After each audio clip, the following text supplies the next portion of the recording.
ലോകം മൊത്തം കാത്തിരിക്കുന്ന വളരെ പ്രധാനപ്പെട്ട ആണവ ചർച്ച നാളെ 10 മണിക്ക് ഒമാനിൽ നടക്കാൻ പോവുകയാണ്.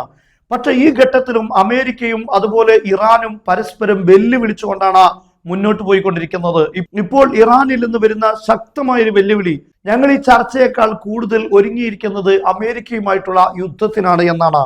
പക്ഷെ ഇവിടെ ഉയർന്നു വരുന്ന ചോദ്യം, അമേരിക്കയുടെ സ്റ്റെൽത്ത് ബോംബറുകളെ തടുക്കാൻ, അതിനെ പ്രതിരോധിക്കാൻ എന്താണ് ഇറാന്റെ കൈവശം ഉള്ളത് എന്നാണ്.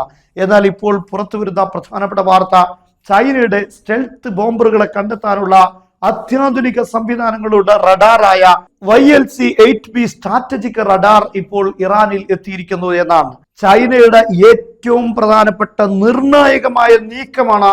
ഇങ്ങനെ ഒരു റഡാർ ഇറാന് നൽകിയിട്ടുണ്ടെങ്കിൽ അത് ചൈനയുടെ ഭാഗത്തുള്ള അതിശക്തമായ പിന്തുണ ഇറാന് ഉണ്ട് എന്നാണ് നമുക്ക് മനസ്സിലാക്കി തരുന്നത്. ഈ റഡാറിന്റെ പ്രത്യേകത, സാധാരണ റഡാറുകളെല്ലാം വേവ് ലെങ്ത് കുറഞ്ഞ, ഫ്രീക്വൻസി കൂടിയ റേഡിയോ സിഗ്നലുകളാണ് വിമാനങ്ങളെ കണ്ടെത്താൻ വേണ്ടി ഉപയോഗിക്കുന്നത് എങ്കിൽ ഈ ഒരു റഡാറിന്റെ പ്രത്യേകത, എന്തുകൊണ്ട് ഇത് സ്റ്റെൽത്ത് വിമാനങ്ങളെ വേട്ടയാടുന്നു എന്ന് ചോദിച്ചാൽ, ഇത് ലോങ് വേവ് ലെങ്ത് ഉള്ള റേഡിയോ തരംഗങ്ങളാണ് ഇതിൽ നിന്ന് പുറത്തേക്ക് വരുന്നത്. അതുകൊണ്ട് തന്നെ സ്റ്റെൽത്ത് വിമാനങ്ങളെ ഇതിന് കണ്ടെത്താനാകും. പക്ഷെ ഇതിന് കൃത്യമായി ബോംബറുകളെ ആക്രമിക്കാൻ ഈ റഡാർ മുഖേന കഴിയില്ല. അതുകൊണ്ട് തന്നെ ഈ റഡാർ സ്റ്റെൽത്ത് വിമാനങ്ങളെ ഡിറ്റക്ട് ചെയ്തതിന് ശേഷം അത് സാധാരണ റഡാറിന് ആ സന്ദേശം കൈമാറുകയും ലോഞ്ചറിൽ നിന്ന് മിസൈലുകൾ യുദ്ധവിമാനങ്ങൾക്കെതിരെ പറന്നുയരുകയും ചെയ്യും. എന്നാൽ ഇത്തരം സംവിധാനങ്ങളാണോ ഇപ്പോൾ ഇറാൻ അതിശക്തമായ വെല്ലുവിളിയോടുകൂടെയാണ് ഈ കാര്യത്തിൽ മുന്നോട്ട് വരുന്നത്? ഈ ചർച്ച വിജയിക്കില്ല എന്ന് അമേരിക്കയും ഇറാനും ഒരേ സ്വരത്തിൽ വിശ്വസിക്കുന്നു. കാരണം അമേരിക്ക മുന്നോട്ട് വെക്കുന്ന ഒരു കാര്യവും ഇറാന് അംഗീകരിക്കാൻ കഴിയാത്തതാണ്. ഇറാന്റെ അടിസ്ഥാനപരമായ അവരുടെ അവകാശം പോലും അംഗീകരിക്കാൻ ഇസ്രയേലോ അമേരിക്കയോ തയ്യാറല്ല. അവരുടെ മിസൈലുകൾക്ക് ദൂരപരിധി നിശ്ചയിക്കാനാണ് ഈ ചർച്ചയിൽ പ്രധാനപ്പെട്ട ഒരു ഭാഗവും അമേരിക്ക ഉപയോഗിക്കാൻ പോകുന്നത്. അതൊരിക്കലും ഇറാൻ സമ്മതിക്കുകയില്ല. തുർക്കിയിൽ ചർച്ച നടത്താമെന്ന് പറഞ്ഞ സമയത്ത് ഉണ്ടായിരുന്ന ഉപാധികളെല്ലാം ഇപ്പോൾ ഒമാനിലേക്ക് മാറിയപ്പോൾ മാറിയിരിക്കുകയാണ്. ഇസ്രയേലിന്റെ താല്പര്യങ്ങൾക്കനുസരിച്ച് മാത്രം അമേരിക്ക ചർച്ച ചെയ്യാൻ പോവുകയാണ്.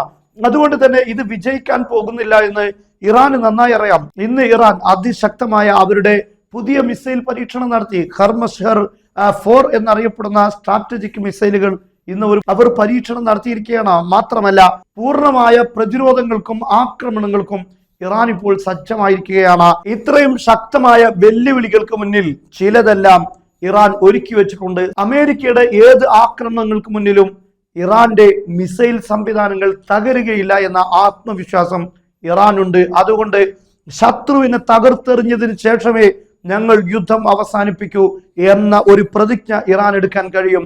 സാധാരണ ഒരു രാഷ്ട്രത്തിന് അവരുടെ മിസൈൽ സ്റ്റോറേജുകൾ തകർത്തു കഴിഞ്ഞാൽ പിന്നീട് മുന്നോട്ട് പോകാൻ കഴിയില്ല.